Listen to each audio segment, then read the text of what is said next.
Welcome to Brain Wellness, the podcast. I'm your host, Mandi NP. Each episode will bring you a new topic or interview related to brain health and wellness as part of my mission to help you on the path to a healthier, happier brain. So, let's get started.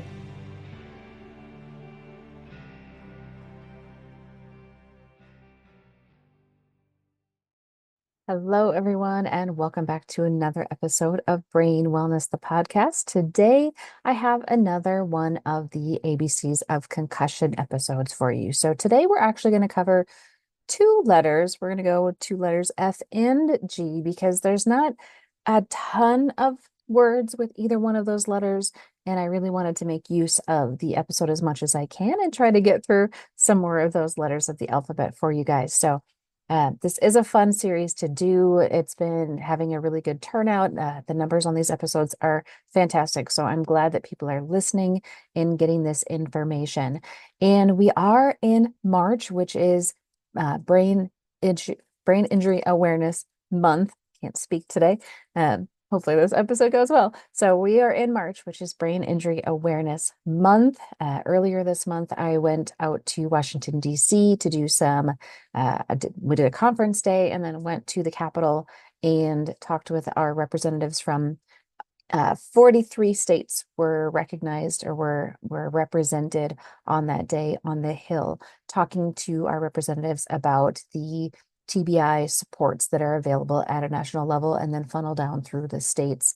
So a lot of asks were there to help support the TBI funds that are currently in place to try to support a new TBI support that could start from the federal level and also try to get more members of Congress on the congressional TBI task force, because we found out that there's nobody from Minnesota. So we asked all of the staff members of the representatives that we met with to consider joining that task force, because it's really important to be knowledgeable for your state. So if you feel so inclined, try to write to your representatives, check and see if they are included on that task force.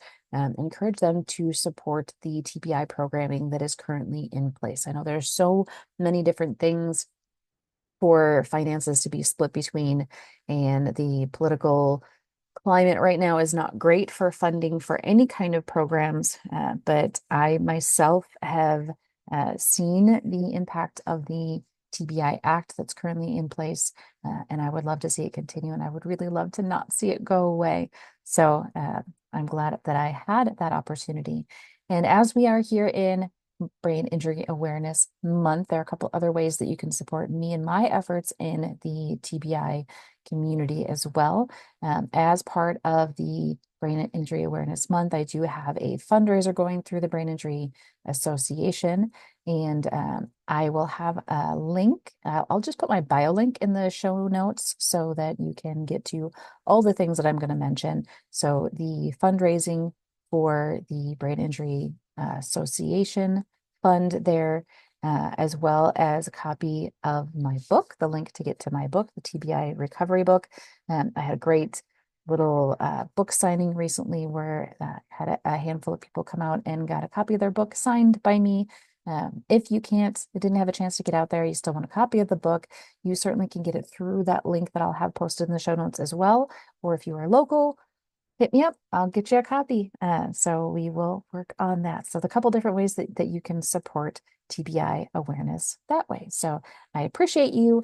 And now it's time to get into the concussion episode for today, the ABCs of concussion, covering the letters F and G. And these letters are very much connected. So several times you'll hear me talk about how these words are connected as we go through. So the first of the F words, healthy words, not the four-letter ones that are swear words in most houses.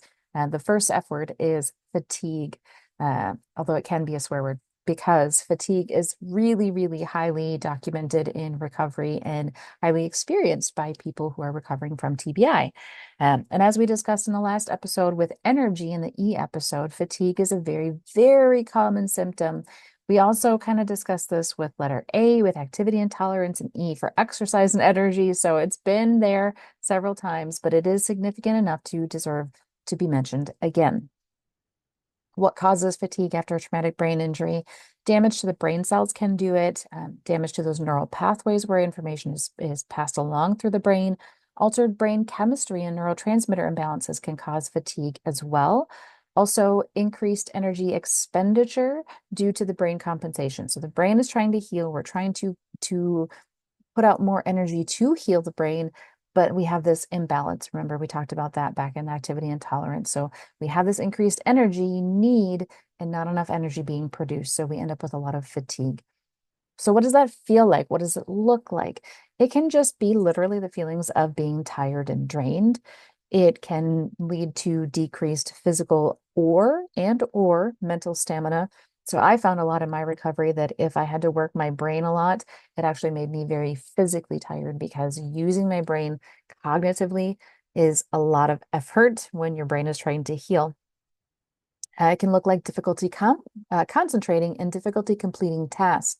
Because you're tired, you can't focus, you can't sustain that concentration needed to complete a task. That increased sensitivity to exertion that we've talked about before, and then sleep disturbances. Any of those things can be related to fatigue. And the more we have sleep disturbances, the more tired you're going to feel. So then you kind of get in this really negative spiral with that, because the more tired you are, sometimes it makes it more difficult to fall asleep. How do you manage fatigue in this setting? Rest is always really important. But it's also really important to do some sort of light activity. You don't want to go crazy. We've talked about this already. You don't want to go crazy and do some really heavy hit workouts or anything, but some light activity, going for a walk, doing some kind of physical activity every day that will actually help you sleep better at night so that hopefully you're not so tired during the day. Making sure that you have really good nutrition, make sure you have enough protein, enough amino acids, especially if your appetite has been affected, as we've talked about before, to making sure that you're getting those really, really important parts in your diet and keeping out the things that are going to cause more inflammation and cause more stress as your brain is trying to heal. Again, with hydration, make sure that you stay really well hydrated because that will also make you feel tired if you're not drinking enough water. Stress management, and I cannot stress this one enough. Stress is huge in the brain injury recovery world. So making sure that you do something to manage that stress. It's not going away anytime soon. Stress is a real thing and it's here to stay after that brain injury for quite some time. So you need to learn to manage that stress. Do things that will help to calm you, help to relax your brain, especially as you're trying to get to bed at night. Because if you're really stressed at that time of day, it's going to be more difficult for you to fall asleep, and then you're going to feel more tired again. So, really making sure that you deal with that stress as much as possible. Sometimes it seems overwhelming, but again, just kind of work on that. We'll get that way down on the alphabet, down on the S's, but I'm sure we'll come back to that. Pace your activities. And this one is a tough one, especially if you are anything like me and you're kind of type A and you really like to just go, go, go. You have to learn to pace yourself, because if you go all out, it's kind of like running a marathon, right? You're not going to sprint those first few miles because you will run out of gas. You cannot sprint an entire marathon. Now, there are some people, sure. I'm not one of those people. If I expend too much energy at the beginning of a race, I will not be able to finish it at a decent pace. So this is a marathon recovery. You have to pace yourself. Take it easy, take it at your pace, slow down when you need to, because if you try to push through, you'll get more tired and it takes longer to recover from it. Plan time in your schedule for pleasurable activities, things that make you happy. Because if you're always doing things that frustrate you, and that could be going to one medical appointment after another, that can be very frustrating as you're going to all of those appointments and feeling like a permanent patient. So plan something in there that is pleasurable, whether that's just going to a park at sunrise or sunset and watching the sun come up or go down, catching that beautiful time of the day when you can just relax and enjoy that, because you need those enjoyable moments that will help your brain heal also. And if you're sitting outside watching the sunrise, sunset, you're going to get some natural vitamin D, which will also help with that fatigue part of it too. So lots of good things there.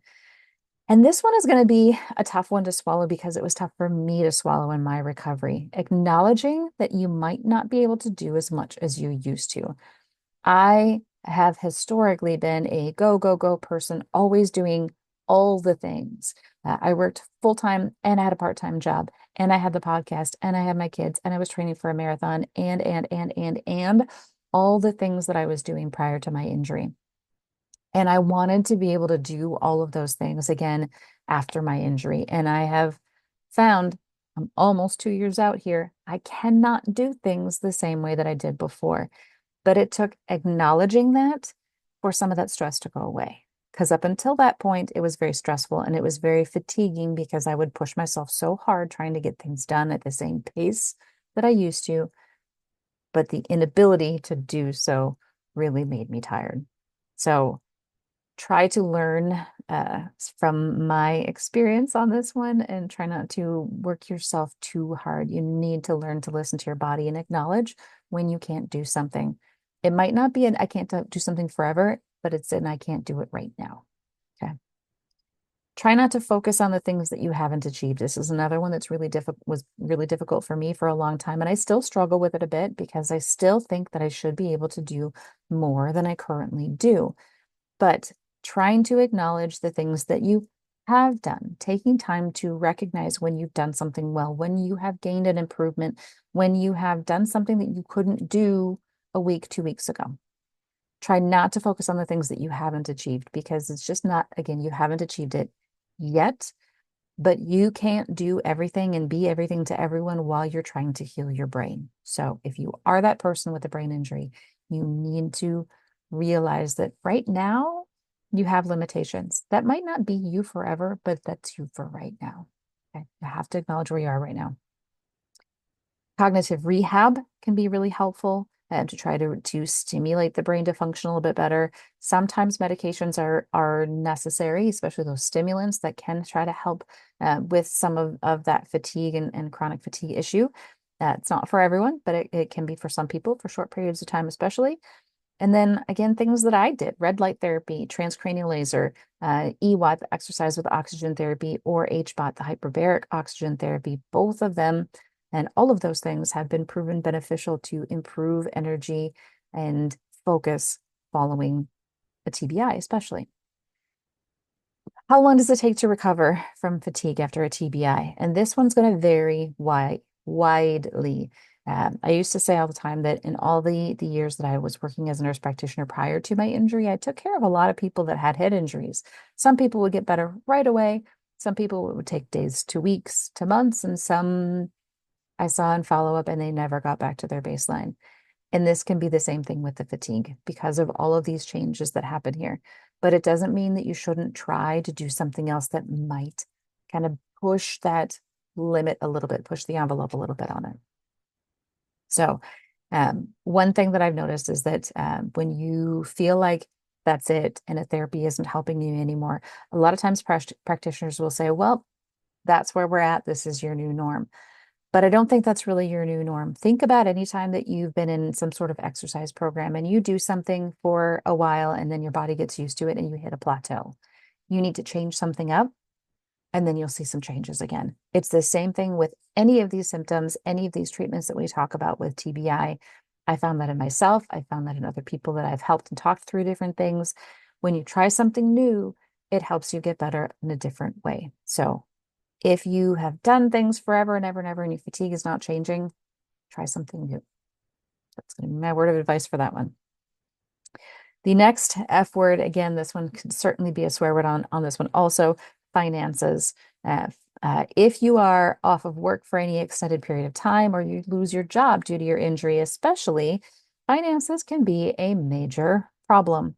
As we discussed with letter D, disability, some people will qualify to use short-term disability, long-term disability, FMLA, or even employment, depending on where they got injured. But these are all at a decreased income rate than it was at your traditional job. And that can affect the family's finances.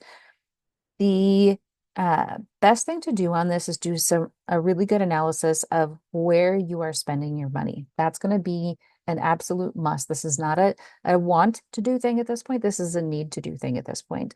You need to look through your finances and see where are you spending money that can be cut out to try to salvage your household income, your plans that you have in your home.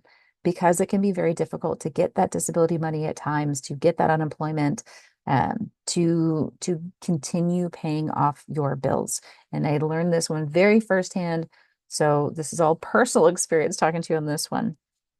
What we did is went through our budget and we cut out anything that was a want and not a need. So we cut out our music and audiobook memberships. We did car washes less frequently, or we did them ourselves. We didn't go out to eat as much. We made sure that we didn't waste food. And honestly, this is something that people should do on a regular basis anyway. But we really planned consciously when we bought our groceries, when we made our meal plan, and we had to get back into the meal planning so that we weren't wasting food that was sitting in the refrigerator. We started shopping at thrift stores and discount clothing stores like TJ Maxx and Sierra as much as possible to pay reduced prices for clothing because the kids still were growing. They still needed clothes. They would grow out of things, need new things. We went on a vacation and we absolutely had to have a different way to try to get some of those clothes purchased.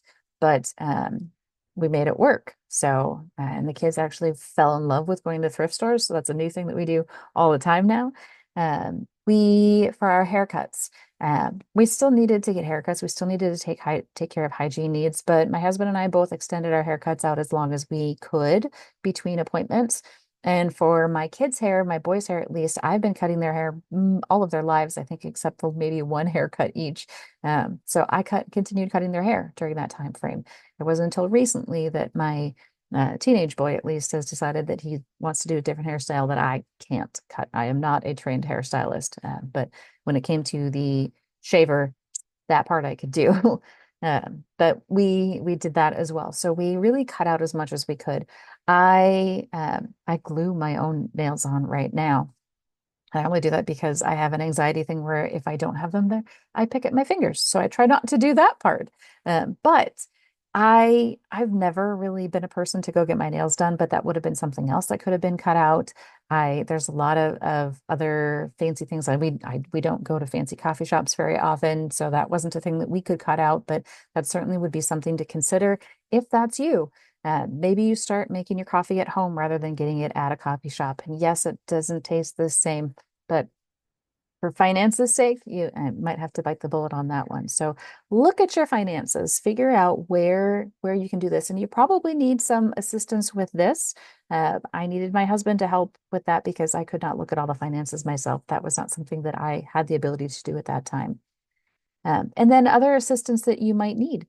There are food shelves. And I know it's a humbling experience to have to go use those, but if you can't afford a lot of other things, you can at least save money by utilizing the food shelf. They do have limitations on how frequently you can go, but they're very nice. They're very, they understand that people don't necessarily want to be using that service, but they need to. So a lot of the communities that have these offerings will say on their pages. So I've read through a lot of the wording that they use, and they say we know finances are tight, so take the assistance where you can so that you can afford some of those other bills. So use that when necessary. County assistance programs are there. You do have to qualify for them. As we talked about with the disability part, there's a lot of kind of hoops you have to jump through on everything. And we did not qualify because my husband's income was just slightly over the cutoff for a family of five, but that doesn't mean that we can afford everything in our home area because we live in a nicer area where everything is expensive. So that income might have been there for the cutoff for financial assistance, but it certainly did not meet our needs for our family for quite a long time. So other things that you can do to try to make ends meet for a while. If you have a mortgage, you can get a forbearance for up to 6 months on your mortgage. But I do need to caution you that when that forbearance ends, you do need to pay back those 6 months. It's not like they just put it on pause and you just pick up again. They put a pause on your payments, but you still have to pay that back at the end. So at the end of those 6 months, you would be required to pay back those 6 months worth of mortgage. And until you have it paid back, it looks as delinquent on your credit. So if you need to do anything with your credit after that, you need to be aware of the fact that you have to pay that back at the end of the 6 months. They just put a pause on your payments. They didn't put a pause on anything else. So it still continues to accrue during that time. If you have public student loans, you can place those public student loans on hold for up to 6 months again for financial hardship. So there's a little process that you have to go through and explain what your bills all are, and then they will decide whether or not they can put you on a reduced payment or if they can make your payment stop for those 6 months. That will need to pick back up. That it will continue to earn interest, but you don't have any delinquency or anything at the end of those 6 months. If you have private student loans, those cannot be put on hold. So just a warning on that one. Sometimes they can reduce the payment, but they cannot put it on hold altogether. And then I know it's really tempting to just start using credit cards and put things on credit cards, but you will have to pay that back also, and your interest will make that so much more than it was in the long run. So it's really just not in your benefit to try to rack up those credit cards. So do that at the last possible time frame if you absolutely have to, but know that you're still going to have to pay that back as well. Some of these other things work a little bit differently, but just have to be very, very careful. And then the last thing that I looked at, again, talking about personal needs here or personal experience, you can pull money out of your retirement if you absolutely need to. And that sometimes will be the case. As I have noted in presentations that I've given, we had to pull money out of my retirement because I figured if we didn't make it through the now, there was not going to be a future to worry about anyway, financially wise. So we absolutely needed to do it. But a word of caution, if you have to do this, also some little financial tips on this one. If you pull from a retirement fund with your current employer, you can take that out with a hardship and then you don't have to pay all the penalties on it. If you pull it out from a previous employer, you do not have the option to take it out as a hardship at this point. You have to pay the penalties at tax time. They will take out the taxes for you at least, but you have to know that when it comes to tax time, again, you will have to pay some penalties on that. So just be aware of those things. So lots of things to keep in mind on finances. Finances are very stressful as you go through, and it's very, very hard on relationships, on families, when you're dealing with all these financial hardships after a traumatic brain injury. But again, it's sometimes really difficult to kind of work through that because um uh because you're not working because of that brain injury. So a lot of things to think about on those finances front. The next topic, again, is very much related, family. So families often experience many changes because the family dynamics shift after a brain injury. The spouse or the parents of the individual injured person, or if the person that was injured was elderly, their children then take on the role of caregiver. And they often have to take on increased responsibilities around the home, leads to changes in employment for the non-injured person as well, because they might have to do more around the house, be that caregiver, take FMLA themselves so that they can get to appointments and help take care of the person that's injured. They have to take on more of those household tasks. And then social activities will be changed as well, because not only does that injured person have difficulty with social activities, but now as the caregiver role, you can't go do those same social activities because you need to be at home to take care of your injured person. So those things all change, and that changes the dynamics of the family. It changes dynamics of the relationship we'll talk about in a minute as well. It puts financial strain on the family when people can't work because of an injury. So we just talked about all the different things you can go through with the financial part of it, but that affects relationships too. So when you're arguing about those finances, it affects your relationships. It can cause financial stress on the relationship, on the family, because then you can't do the things that you normally would do. And you really have to think hard about any activity that requires money. I know my children were very disappointed at various times because there were things we couldn't go to because we just didn't have the money to do so. And it was really hard telling them no to things that are inexpensive things, but we just didn't have the funds to do it. Family relationships may change due to that caregiver role as well. So there can be stress on partners, on family members because of personality changes of the injured injured individual. Can't say that one 5 times fast. But those personality changes can change the dynamics of the family. It can change the dynamics of a relationship. So a lot of things to think about when you're thinking about all these different symptoms that happen to a person with a brain injury. This can also lead to social isolation, not just for the injured person, but also for the spouse slash caregiver and immediate family due to that limited capacity to be in busier environments, due to limited finances, as I just talked about. We missed out on family gatherings around the holidays, that especially that first year, because it was too overstimulating to be around that extended family. I come from a very large family.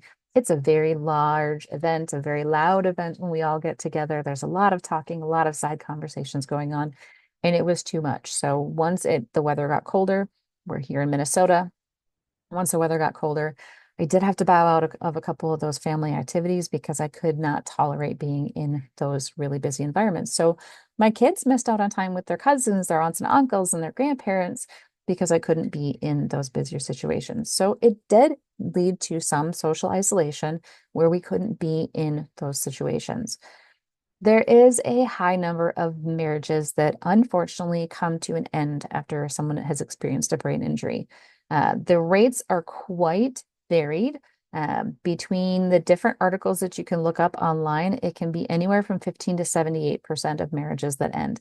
And that is a huge percentage change, like 15 up to 78. That is a huge, huge gap in there. And I'm not sure where exactly all of those numbers came from and how there can be such a wide discrepancy. But the fact remains that probably somewhere around a quarter at least of relationships will end in divorce or breakup after a brain injury because of so many different factors. Changes again to the personality, changes to those relationship roles, changes in finances, yada yada. The list goes on and on and on. There were several different factors that were identified in the articles about marriage stability related to pre-injury factors and things like that. So if their pre-injury relationship length was very long, they were more likely to stay together. So again, those that were together longer prior to the injury were more likely to stay together afterwards. The more severe the head injury, the higher likelihood of divorce. If there's a history of substance abuse by either person, there was a higher likelihood of divorce. Older individuals at the time of injury were more likely to stay together. Again, similar to that longer relationship together note.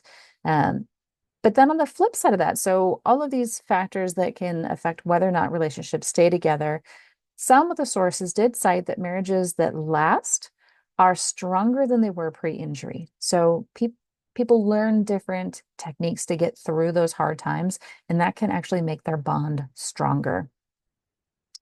How do you deal with all of these different family changes? If necessary, if you are that permanent caregiver and somebody was very severely disabled and now requires a lot of care, getting some respite care.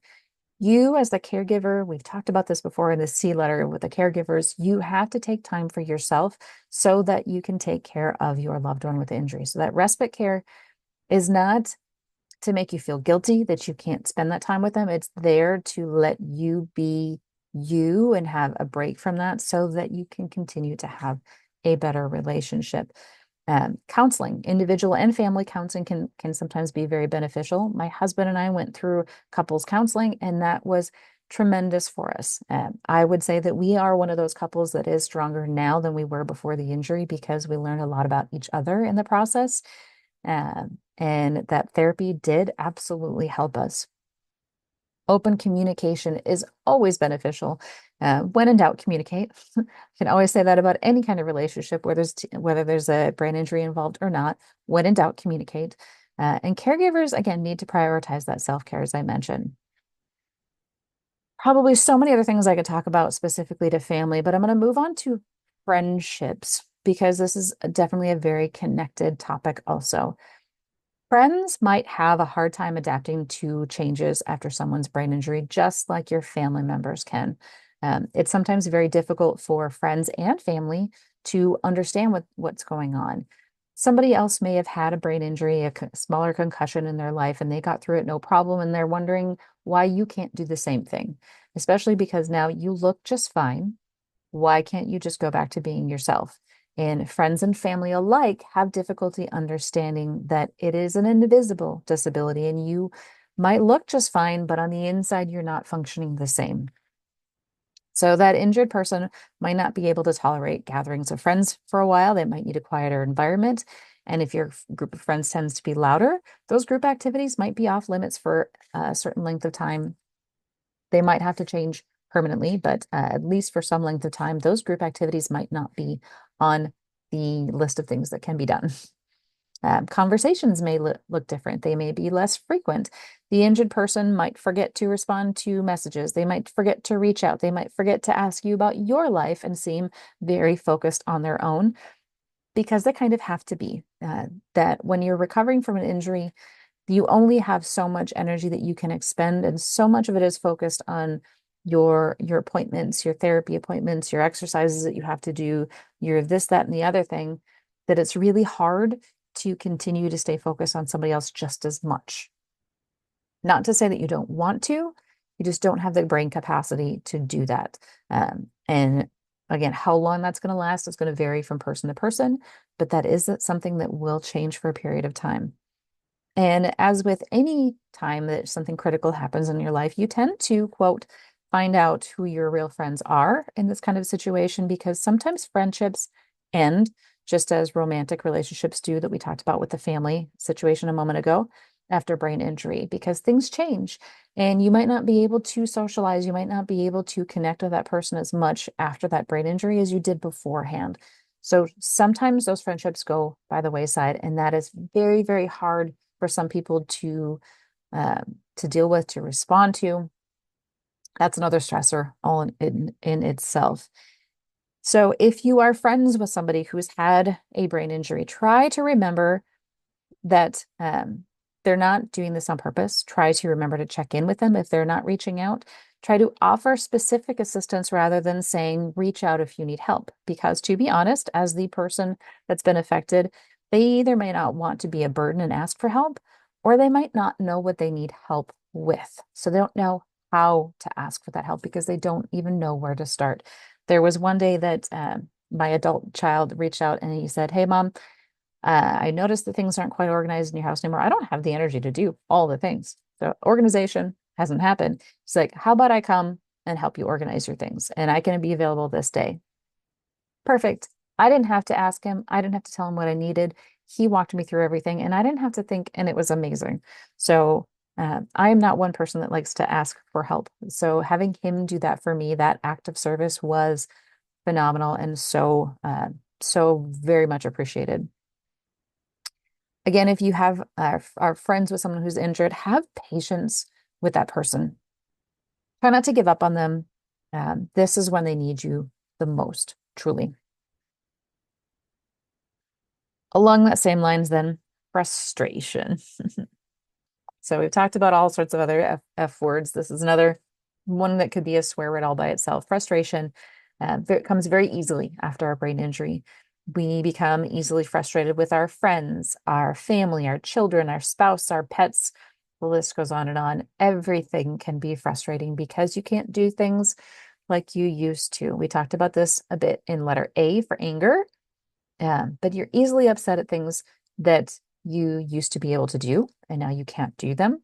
You're frustrated by finances. You're frustrated with people who just don't understand what you're going through, which can include family and friends. You're frustrated when you don't understand something that you should understand, or you think that you should understand, or something at least that you would have understood previously. So because of changes in your brain, you might not understand humor like you did before. You might not understand when somebody's talking about something and you get lost in that conversation, you get lost in the flow and you can't follow it. And that can be very frustrating because then all of these things are happening around you and you don't understand what's going on. Frustration can lead to depression. And that's a really, really slippery slope on that one. And it's easier said than done, but you need to give yourself some grace. So if you are the person that's experiencing the head injury, you experiencing these symptoms, give yourself some grace because your brain was scrambled in that accident and it takes time to heal it. And there's a lot of work that goes into that. It is not an overnight thing for most people. Some people, yes, they will get better almost immediately and have no problems. But that's not the case for everyone. It's not the case for every concussion, every head injury. So give yourself some grace. Try to have the same patience with yourself that you would with other people. So think for yourself for a moment. Would you get that frustrated if somebody else was struggling? If not, you shouldn't be getting that upset with yourself. And that's a hard thing to say because it was a really hard thing to follow myself. But if you're caring for somebody again that had that injury, realize that they get just as frustrated with themselves as you get with them sometimes. So being the caregiver, it's easy to get frustrated with the person that's injured because their personality might be different. You might not understand what's happening with them and you don't understand why they can't do certain things you think they should be able to do. But realize it's just as frustrating for the person who can't do it as for you waiting for them to try to be able to do it. So there's frustration on both of those parts, on the part of the caregiver and on the part of the person who has the injury. Fear, very much related to that, again, can be for many reasons. If somebody is severely injured and they're hospitalized, especially if they're on a ventilator, breathing tube, they have tubes coming out of everywhere in there, their family becomes very fearful about their recovery. Will that person wake up? That fear of the unknown, not knowing what's going to happen, um, is not so much on the individual at this point. It's on the family. It's on the loved one. It's on the caregivers, the people that are watching from the outside, because the person that's injured doesn't even know what's happened yet. They don't know that they have a breathing tube helping them breathe. They don't know that they have tubes coming out of everywhere. And it sometimes takes a while after they wake up to realize the severity of the situation. So that fear initially is on everybody else and not on the person that's injured. In that recovery phase, the fear develops in the individual that had the injury. Again, due to the unknown. Will I recover? When will I recover? What if I don't recover? What's it going to look like if I don't recover? What happens to my life? What happens to my children? What happens to my family? What's going to happen to me if I can't get back to what I was before? So there's a lot of fear involved in this. There's a fear of long-term consequences because you don't know what's going to happen. Changes in life when you can't go back to your normal job, you can't get back to your normal function in the family, changes in any plans that you had. Maybe you had a trip coming up. Maybe you had planned to get married, and now those plans change because your to-be spouse is not prepared for this. And yes, it's when you say vows when you get married, it's in sickness and in health. If you do the traditional vows, not everybody does the traditional vows anymore, but in there is that in sickness and in health. And there were times that I told my husband, I said, you did not sign up for this. And he corrected me and he said, actually, yes, I did. That whole in sickness or health thing, I did sign up for this. So that kind of changed my perspective on some things. When he said that, I really needed that. But there's fear of changes in your family because of your injury. There's fear of changes in your job if you can't get back to what you did. So fear comes from so many different places after a brain injury. Stress causes fear. Fear causes stress. So now you're in this downward spiral from that as well. Fear can be PTSD related, post-traumatic stress disorder, remember? So you can become scared of the same event happening again and getting injured again. This happens a lot to athletes who get injured doing their sport, and then they can become frozen due to fear of repeating that same event and getting hurt again. It can literally paralyze them kind of emotionally and prevent them from returning to that same level of play or competition, even if they have no lasting effects from their injury. Just because that fear is involved and it's preventing them from getting back to that same level. Ice skaters, if they have fallen and landed hard, they might be afraid to do those jumps again or go up in the air because they're afraid of that happening. I watched a movie on that. I can't remember what it was, but it's a real thing that happens to athletes when they get scared to get back into that. Fear can also be caused by neurotransmitter imbalances in the brain, so chemical changes in the brain that creates fear about nothing. You start to ruminate and overthink things. You start to think the worst in things. You always feel as something bad is going to happen, which this can affect your relationships. If you're starting to question things or you're worried about why is my partner or spouse still with me because I'm not the same person I was before, that can cause problems in your relationship, which then causes frustration and anger and all the things that we're talking about, right? How can you manage fear? Support groups, seek professional help if you absolutely are struggling with this. Don't try to struggle on your own. Seek that professional help. Sometimes medications might be needed, talk therapy might be beneficial, just to help you deal with this, at least for a short period of time. Sometimes those anti-anxiety medications can be really helpful. Things like relaxation, meditation, journaling can all kind of help you work through some of those thoughts. And then when you go back and look at your journals later on, I know there were some times that I would write things down and I'd go back later and look at it. I'm like, well, that was stupid. Why did I feel like that? Because nobody actually thought that about me. But I worried that people thought about me like that at that point in time. So fear is a real thing. The last F word that I have for you right now is foreign accent syndrome. And this one's kind of fun. So I'm going to take a little bit different spin on things. So we've been talking about all the frustrating things, but the fun things. So foreign accent syndrome is literally a sudden foreign accent without learning a new language. It can happen after a traumatic or acquired brain injury. So stroke, traumatic brain injury, all of these things can cause this foreign accent syndrome. I actually met somebody in Washington, D.C. that had this happen.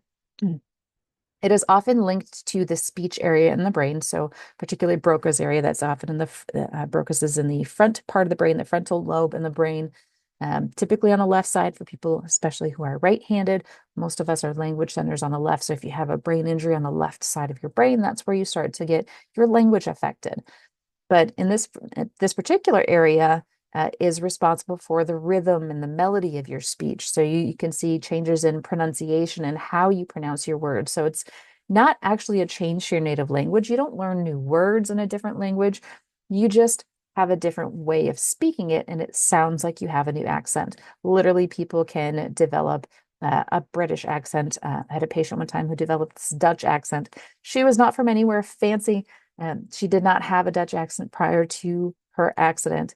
I think she actually was from a stroke, but it's this foreign accent syndrome can happen. And sometimes it's kind of neat because you sound a little bit more unique in that way, but it can be frustrating for people too because they're not speaking the same and they have to answer this, where did this come from all the time? How do you manage it? Speech therapy can sometimes help it. Sometimes that's just kind of how it is. Sometimes time will take it away also. So lots of different options there. So that is my letter F. I have got just a few words on letter G because there was not as much for G. So we'll finish this one up here. The first G word, that was a big one. Big sigh on this one, grief.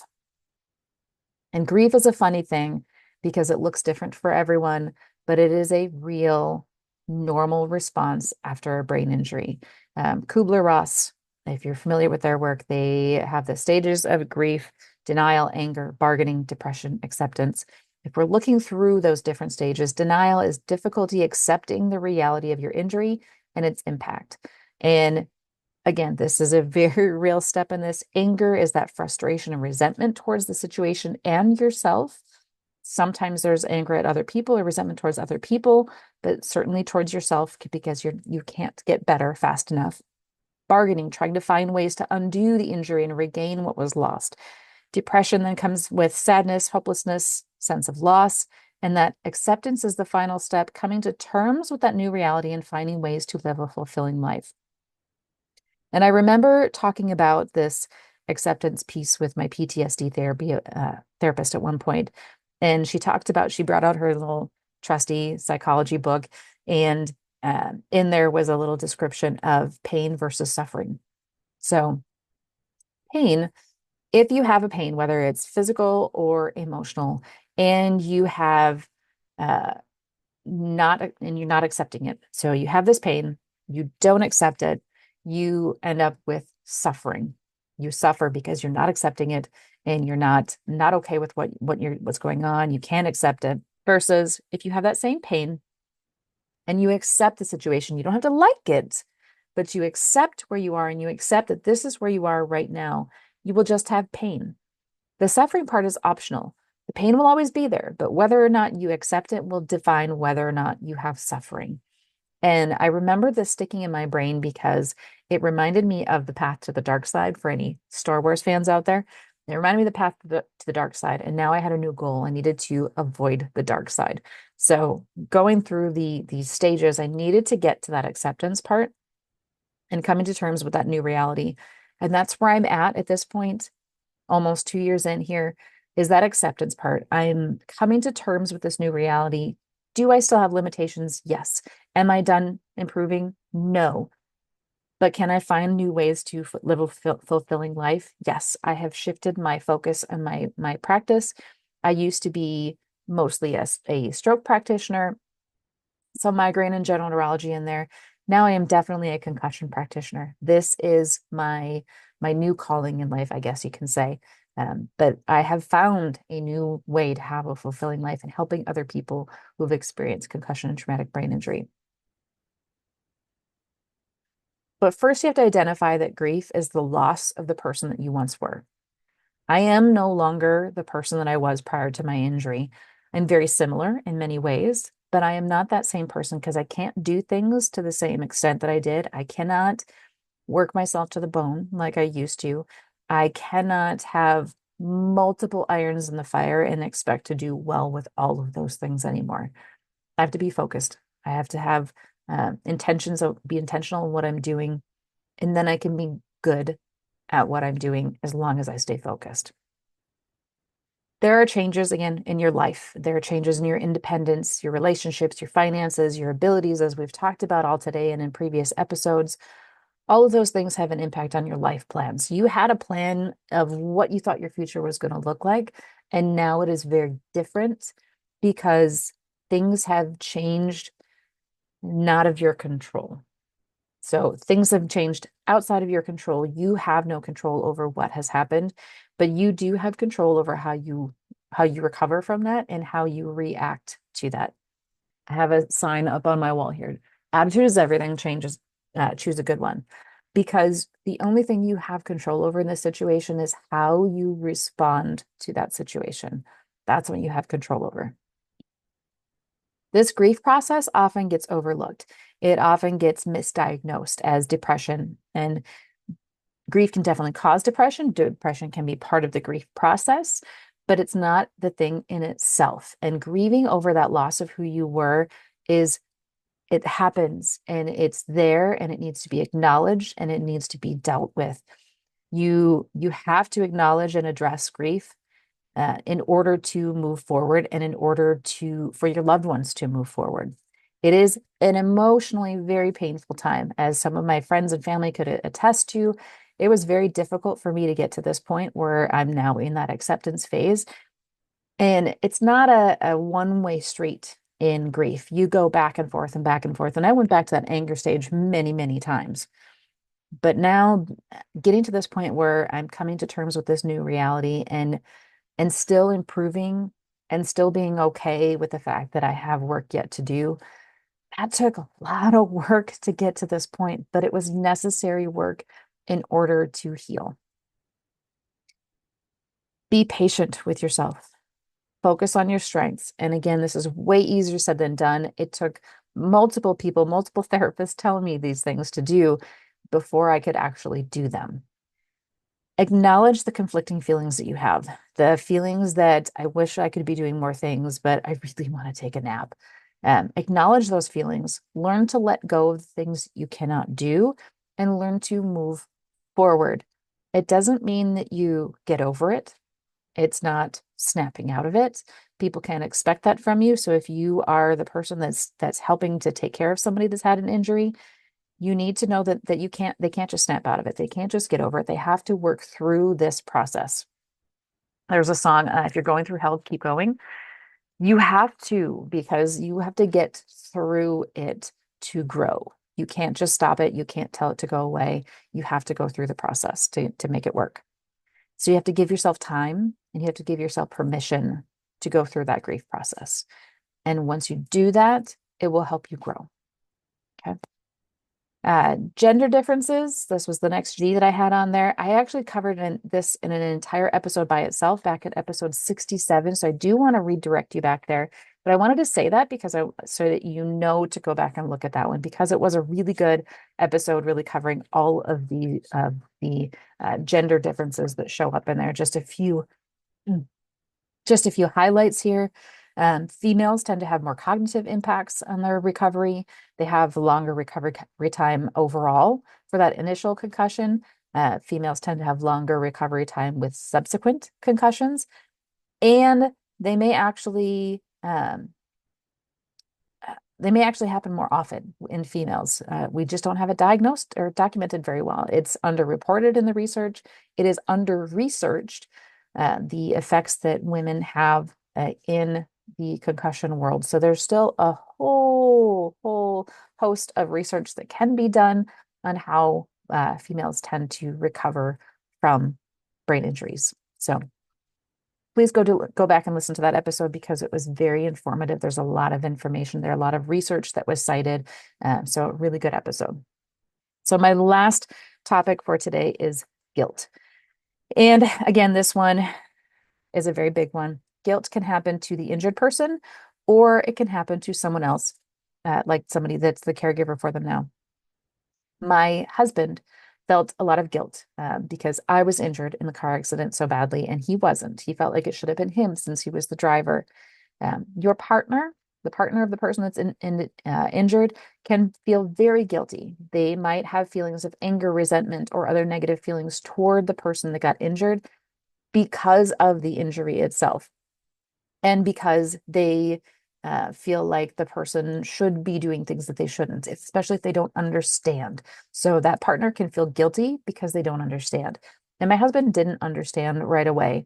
And he felt guilty later on because of the feelings that he had when he didn't understand. When he learned what was going on, when he was able to see things for what was really happening, he felt very guilty about feelings that he had had early on in my injury.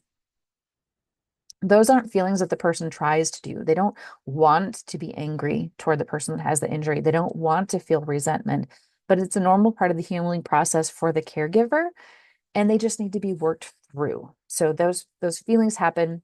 Guilt happens to the injured person. It happens to the uninjured person, and it can come from loss of abilities.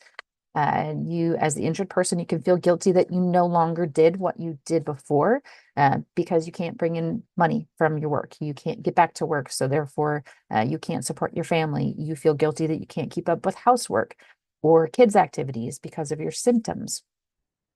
Guilt and shame can be symptoms of depression, which also happen at higher rates after a brain injury.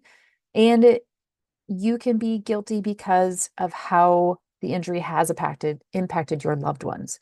So as the injured person myself, I absolutely felt guilty and how my kids were impacted, how my husband was impacted, how we couldn't go to all the family functions that I wanted to. But my injury definitely made a huge impact on my family, still has a huge impact on my family.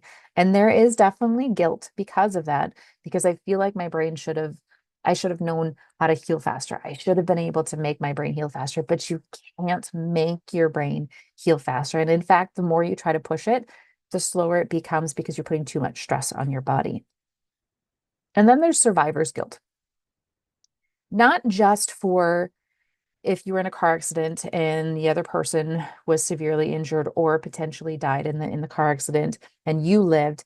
But now, as I meet other people, I am 2 years, just shy of 2 years post my accident. And I have had the opportunity to do lots of different therapies and treatments to get better. And I'm getting back to my job, still very part-time, but I'm getting back to being a nurse practitioner. And I've met other people who are years after their accidents, and they are so far away from what I've been able to do in my recovery. And there's a new sense of guilt for when you meet other people that have had more severe injuries or more prolonged recoveries, and you are doing better than they are. Because I feel like I shouldn't. If they haven't gotten better, why is it that I get to get better? So there's a new sense of guilt as part of this. And again, it's a normal process, but it's there. How do you manage these feelings of guilt? Again, support groups, very, very helpful. And it's almost a help on both ends. I have yet to join a support group, but the more I read about these things, the more I'm potentially interested in it, because not only can you gain support from other people, but you can help someone else. And when you can help someone else, that takes some of that guilt away because you have a feeling of purpose, like you can do something for somebody.